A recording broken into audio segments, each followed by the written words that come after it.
Tetris. It's a game that when you play it as a kid or even an adult today, you either really, really love it, you really, really hate it, or you really, really want to throw the console that you're playing on against the wall. Regardless, though, when they announced that Tetris was going to be a movie about a year and a half to 2 years ago, a lot of people were thinking, how are they going to make a movie based on blocks? Well, they did it, and we're here to discuss it. Hello there, and good evening, ladies and gentlemen, and children. When they first announced a movie that was going to be based on the block game, Tetris, honestly, a lot of people were kind of disheartened by it and wondering how were they going to make it? Is it going to be like a coming type style where you find out where it came from? Or is it going to be like a Pixels movie starring Adam Sandler and his friends where it had so much potential, but it wasn't that great? Honestly, I love Adam Sandler and everything that him and his crew has done, but that movie was just not for them. Regardless, though, we are here to talk about Tetris. And one thing I didn't know about Tetris is it was actually invented in Russia during the USSR years. Yes, that's right. The Tetris that became so popular, that's so part of everyone's childhood, if you grew up between the 70s, 80s, 90s, and even till today, came from Russia. And honestly, the individuals who actually created Tetris had no idea about Nintendo or game systems or arcades because that's what the USSR were all about. It's about their country, very similar to North Korea in a way, where there's no outside influence at all. Everything was government controlled. So, of course, that's kind of where this movie takes place.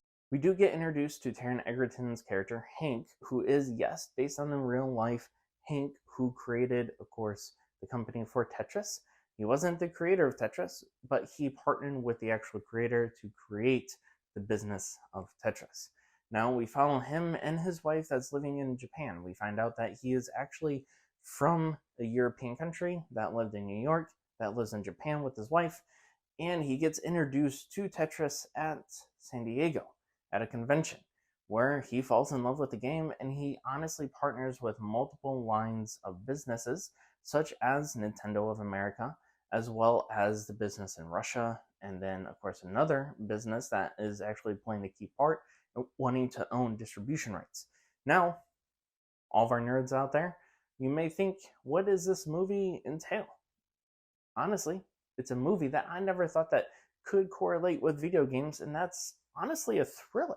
It is very much an espionage movie, and it's really fun in that matter, and it's actually thrilling too, because you never knew that the game of Tetris actually had so much espionage in a way of it becoming from Russia to the worldwide sensation that we all know and love today. And in all honesty, I like that about this movie.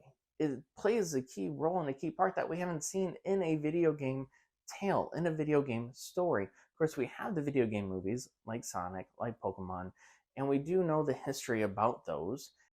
But regardless, though, this movie plays on a level field that is all on its own, and it's wonderful. It's great. I'm actually kind of curious about other video games and how it became adapted and what was the history from it, and make that a movie because it does bring a refreshing sensation to that genre. It very much has a feel like Winter Soldier from Captain America, that type of Joe Russo or Russo brothers feel to it, and it's very welcoming in that sensation. A lot of fans are loving it, but you can only watch it on Apple Plus, which is, of course, Apple TV as well. That is solely where it's located.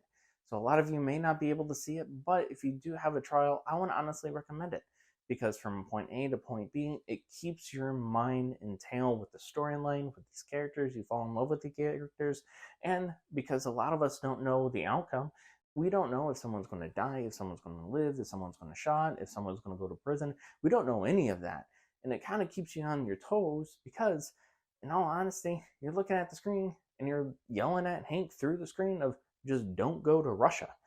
But it is his ability to, of course, not listen to everyone around him and bring Tetris to what it is today.